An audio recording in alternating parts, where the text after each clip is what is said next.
អតិថិជនគាត់បានជ្រើសរើសនៅប្រភេទដងសុំពេញជា brand ម៉ាក Lacoste បាទនេះជា brand ម៉ាកដែលល្បីបាទហើយគាត់បានធ្វើការកម្មង់ជាមួយនឹងកញ្ចក់ម៉ាក Zai Super 1774ជាលទ្ធផលនៃប្រទេសរបស់អាល្លឺម៉ង់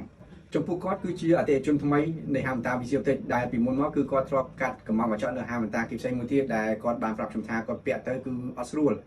គឺចេះតែមានអារម្មណ៍ចុករួយភ្នែកហើយនឹងមិនសូវច្បាស់អញ្ចឹងគឺគាត់បានមកហាមតា Visual Tech ដើម្បីប្រឹក្សាយោបល់ជាមួយនឹងអ្នកជំនាញបច្ចេកទេសអំពីលេខ degree នៃពេលរបស់គាត់ហើយសម្រាប់លេខ degree របស់គាត់គឺគាត់មានលេខ degree ឆ្វេងនិងស្ដាំគឺច្រើនគឺខាងស្ដាំរបស់គាត់មានមញោបដល់ទៅ600ជាងហើយជាមួយនឹងផ្នែក estimate ផងដែររហូតដល់ទៅ300ជាងហើយខាងឆ្វេងនោះគឺមញោប800ជាងជាមួយ estimate 300ជាងអញ្ចឹងចំណុចនេះខ្ញុំចង់រំលឹកថាសម្រាប់លេខ degree របស់គាត់នេះគឺយើងមើលទៅគឺច្រើនហើយពិបាកដោយសារគាត់មានផ្នែកពីរប្រភេទផ្សេងគ្នាទាំងដែលផ្នែកនេះគឺសុទ្ធតែមានលេខ degree ខ្ពស់អញ្ចឹងបើសិនជាអ្នកបច្ចេកទេសគាត់មិនបានប្រឹក្សាឬក៏គាត់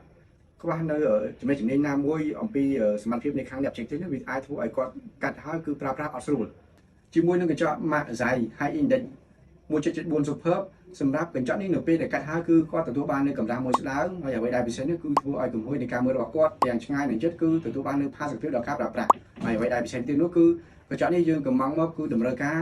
សម្រាប់ការងាររបស់គាត់នៅពីបច្ចុប្បន្នផងដែរ